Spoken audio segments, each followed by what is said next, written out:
हमारी कहानी शुरू होती है आज से लगभग 52 करोड़ साल पहले, एक ऐसे युग में जिसे पैलियोजोइक एरा कहा जाता है।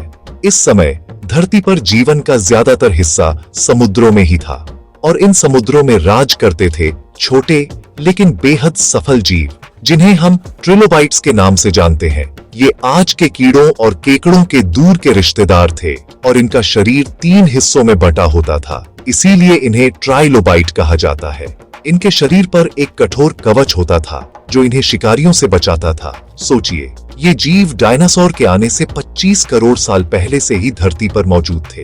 ट्रिलोबाइट्स की हजारों प्रजातियां थीं, कुछ तो सिक्के जितने छोटे थे और कुछ एक बड़ी प्लेट जितने विशाल। ये समुद्र की तलहटी में रहते थे, कीचड़ में से अपना भोजन ढूंढते थे। इनकी सबसे खास बात थी इनकी आंखें, जो क्रिस्टल से बनी होती थीं। ये प्रकृति के सबसे जटिल ऑप्टिकल सिस्टम में से एक थी। इन्होंने लगभग 27 करोड़ सालों तक समुद्रों पर राज किया, जो डायनासोर के शासनकाल से भी कहीं ज्यादा लंबा है। ये इस बात का सबूत है कि आकार नहीं बल्कि अनुकूलन क्षमता ही आपको जिंदा रखती है। अब हम समय में थोड़ा आगे बढ़ते हैं, लगभग 38 करोड़ साल पहले, जिसे एज ऑफ फिशेस भी कहा जाता है। इस दौर में समुद्रों में एक ऐसा शिकारी पैदा हुआ जिसके सामने आज की ग्रेट व्हाइट शार्क भी बच्ची लगे। इसका नाम था डंकेलोस्टियस। ये कोई मामूली मछली नहीं थी दोस्तों, ये एक चलता फिरता टैंक था। इसकी लंबाई 30 फीट तक हो सकती थी, यानी एक स्कूल बस जितनी लंबी। इसका पूरा शरीर, खासकर सिर और गर्दन, मोटे बोनी प्लेट्स से ढका हुआ था जो इसे किसी भी हमले से बचाता था। डंकेलोस्टियस की सबसे डरावनी चीज थी उसका मुंह। इसके मुंह में दांत नहीं थे, बल्कि इसकी जबड़े की हड्डियां ही इतनी नुकीली और धारदार थीं कि वो किसी भी चीज को 2 टुकड़ों में काट सकती थीं। वैज्ञानिक मानते हैं कि इसका बाइट फोर्स यानी काटने की ताकत इतिहास के सबसे शक्तिशाली जबड़ों में से एक थी, शायद टी-रेक्स से भी ज्यादा। ये अपने समय का एपेक्स प्रीडेटर था, यानी खाद्य श्रृंखला में सबसे ऊपर। ये ट्रिलोबाइट्स से लेकर शार्क तक किसी को भी अपना शिकार बना लेता था। ये डायनासोर से पहले समुद्र का असली और निर्विवाद राजा था।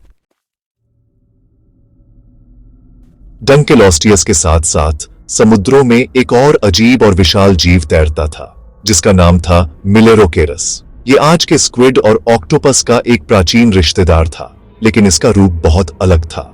जरा सोचिए, एक ऐसे जीव की कल्पना कीजिए जिसके सिर से एक लंबा, सीधा और नुकीला शंख जैसा कवच निकला हो। ये कवच 10 फीट तक लंबा हो सकता था। इस कवच के खुले सिरे से इसके टेंटिकल्स यानी हाथ बाहर निकलते थे, जिनसे ये अपना शिकार पकड़ता था। मिलेरोकेरस एक चालाक शिकारी था। ये अपने कवच में गैस भरकर पानी में अपनी गहराई को नियंत्रित कर सकता था, ठीक एक आधुनिक पनडुब्बी की तरह।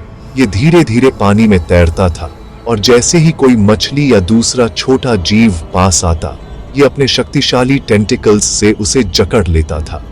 इसका लंबा, नुकीला कवच न सिर्फ इसे सुरक्षा देता था, बल्कि पानी में तैरते समय संतुलन बनाने में भी मदद करता था। ये जीव उस प्राचीन समुद्री दुनिया की विविधता का एक बेहतरीन उदाहरण है, जहां जीवन हर संभव आकार और रूप में विकसित हो रहा था। अब हम समुद्र से निकलकर जमीन पर आते हैं लगभग 29 करोड़ साल पहले के पर्मियन पीरियड में। यहाँ हमारी मुलाकात होती है एक ऐसे जानवर से जिसे देखकर ज्यादातर लोग धोखा खा जाते हैं और उसे डायनासोर समझ लेते हैं। इसका नाम है डायमेट्रोडॉन। इसकी पीठ पर एक बड़ी सी पाल जैसी संरचना थी जो इसे बहुत ही अनोखा बनाती थी। ये एक सरीसृप जैसा दिखता था, लेकिन सच तो यह है कि यह डायनासोर बिल्कुल नहीं था। असल में ये हम इंसानों और दूसरे स्तनधारी जीवों का एक बहुत ही दूर का पूर्वज था। इसकी पीठ पर जो बड़ी सी पाल थी वो हड्डियों और त्वचा से बनी थी। वैज्ञानिकों का मानना है कि इसका इस्तेमाल शरीर के तापमान को नियंत्रित करने के लिए किया जाता था। सुबह के समय ये सूरज की तरफ अपनी पाल करके जल्दी से गर्मी सोख लेता था, जिससे ये दूसरे जानवरों से पहले एक्टिव हो जाता था। और जब गर्मी ज्यादा होती तो ये हवा में अपनी पाल करके शरीर को ठंडा कर लेता था। ये अपने समय का एक खतरनाक शिकारी था, जिसके मुंह में अलग अलग आकार के दांत थे, कुछ काटने के लिए और कुछ चीरने फाड़ने के लिए। डायमेट्रोडॉन इस बात का सबूत है कि डायनासोर से पहले भी जमीन पर बड़े और जटिल शिकारी मौजूद थे। आखिर में चलिए आसमान की ओर देखते हैं। आज हम ड्रैगन फ्लाई को देखते हैं जो काफी सुंदर और हानिरहित लगती है, लेकिन लगभग 30 करोड़ साल पहले कार्बोनिफेरस पीरियड में आसमान में इनका एक विशाल काय पूर्वज उड़ता था जिसका नाम था मेगान्यूरा। ये कोई आम ड्रैगन फ्लाई नहीं थी, ये एक दैत्य थी। इसके पंखों का फैलाव 2.5 फीट तक होता था, यानी एक बाज के बराबर। ये अब तक के इतिहास का सबसे बड़ा उड़ने वाला कीड़ा था।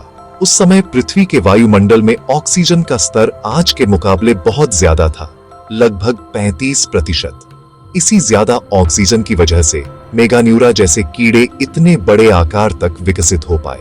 ये एक तेज और फुर्तीला शिकारी था जो हवा में छोटे सरीसृपों और दूसरे कीड़ों का शिकार करता था। जरा कल्पना कीजिए कि आपके सिर के ऊपर से एक छोटी चिड़िया के आकार की ड्रैगन फ्लाई उड़कर गुजरे। ये नजारा कितना अद्भुत और डरावना होगा। मेगान्यूरा हमें याद दिलाता है कि प्रागैतिहासिक दुनिया सिर्फ जमीन और पानी तक ही सीमित नहीं थी, बल्कि आसमान पर भी ऐसे विशाल और शानदार जीवों का कब्जा था।